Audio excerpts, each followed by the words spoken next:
Welcome back once again. आज हम अपने इस वीडियो में करेंगे class fourth English the English channel book की लास्ट पोयम द ABC।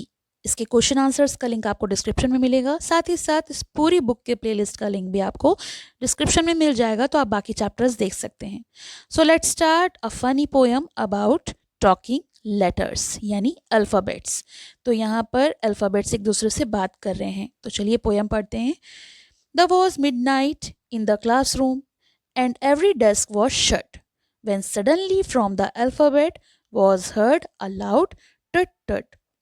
तो आधी रात का समय है, यानी रात के 12 बज चुके हैं। इट वॉज मिड नाइट, और जो स्कूल का कमरा है वो बिल्कुल शांत है। हर डेस्क बंद है।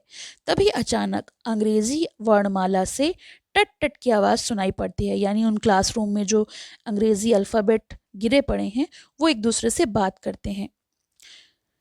Said A to B, I don't like C. His manners are a lack. lack यानी कमी, manners यानी व्यवहार। तो A ने B से कहा, मुझे C पसंद नहीं है, उसके अंदर उसका व्यवहार अच्छा नहीं है, उसके शिष्टाचार की कमी है उसमें।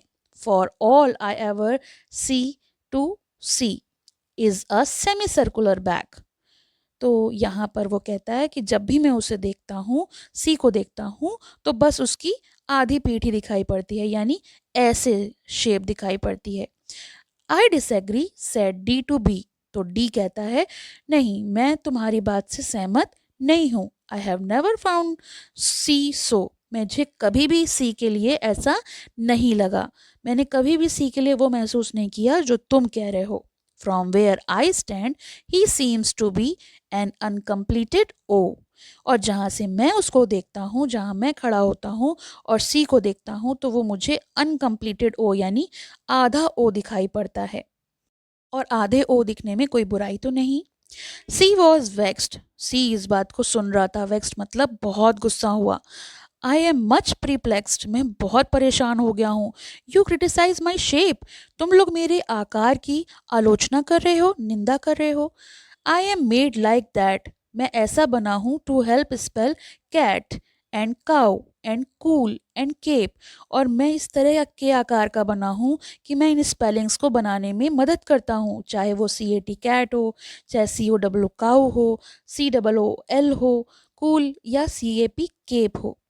ही इज राइट सैड ई। तो ई ने कहा, हाँ, ये बिल्कुल सही कह रहा है। Sad F Whoopi. सैड जी IP ओरे। तो सबने उसका समर्थन किया, सबने उसको मतलब अप्रिशिएट किया। You are dropping me road H to G। तभी HG से घुर्राते हुए कहता है, तुम मुझे गिरा क्यों रहे हो। Don't do it please I pray. फिर वो विनती करता है कि प्लीज ऐसा मत करो। Out of my way L said to K.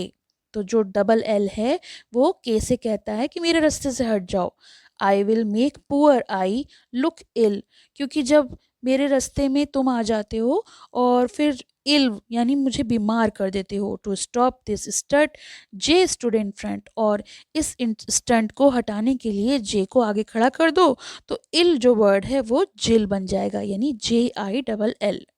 तो इस तरीके से अल्फ़ाबेट जो हैं वो एक दूसरे से बात करते हैं। यानी यहाँ पे LL जो है वो ये कहता है कि मेरे रास्ते से हट जाओ, तो नहीं तो मैं बीमार बना दूंगा।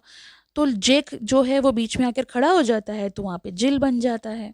तो स्थितियाँ बदल देती हैं और अल्फ़ाबेट स्पेलिंग्स जो हैं वो चेंज हो जाती हैं।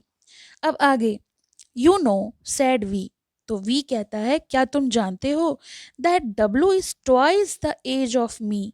तो जो W है वो मेरी उम्र का 2 गुना है, यानी एक बार ऐसे वी बने, एक बार ऐसे वी बने, तो डबल एज हो गई ना, तो W बन जाता है। For as a Roman V is 5। और जब हम रोमन वर्ड पढ़ते हैं 5 तो ऐसे लिखा जाता है, तो वी जो है वो रोमन 5 भी कहलाता है। I am half as young as he. और वो ये भी कहता है कि मैं उसकी आधी उम्र का हूँ, वो मुझसे दुगनी उम्र का है। X and Y yawned sleepily। और तभी एक्स और वाई जो हैं वो जम्हाई लेते हुए बोलते हैं, look at the time they said, वो कहते हैं अरे ज़रा समय तो देखो, let's all get off to beddy byes byes. और तभी सब सोने चले जाते हैं एक दूसरे को बाय कहते हुए। दे डिड देन यानी तभी खर्राटों की आवाज़ आना शुरू हो जाती। तो ये तो पोयम का एक्सप्लेनेशन था। इसके क्वेश्चन आंसर्स का लिंक आपको डिस्क्रिप्शन में मिल जाएगा, तो आप वहाँ से देख सकते हैं। पसंद आया हो तो लाइक करें, शेयर करें और चैनल को सब्सक्राइब करें।